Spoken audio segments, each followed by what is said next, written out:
قلت هذا من باب التزاحم، يسموه تزاحم الأهم على المهم.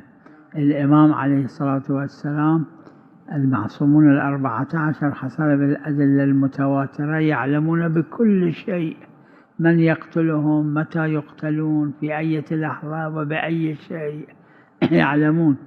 فإذا أقدموا على شيء يوجب قتلهم، هذا معناه عندهم بإرادة الله عز وجل هذا كان أهم، يعني أهم للإمام نفسه. إحنا ما نعلم كل شيء، لا، ما يجوز لنا.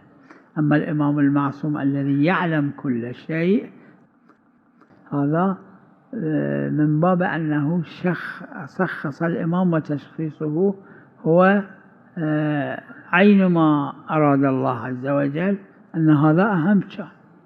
ومثلت بمثال أنه في حرب صفين الدفاعية من قبل أمير المؤمنين صلوات الله عليه، الإمام أمير المؤمنين قال من يروح ينصح هؤلاء؟ واحد قام قال أنا أروح. الإمام قال يقتلوك، يعني الإمام يعلم هذا من يروح يقتل. هو هم من كلام الإمام علم بأنه يقتل. هذا لا تلقوا بأيديكم إلى التهلكة، لا، لأن هذا صار أهم.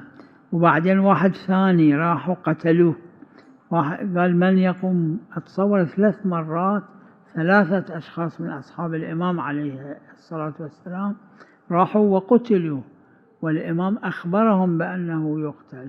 ومن راح ما قال له لا تروح، هذا إلقاء النفس في التهلكة. يتبين هذا أهم، يعني إتمام الحجة على أولئك كان أهم من قتل هؤلاء، يعني من تعريض أنفسهم للقتل.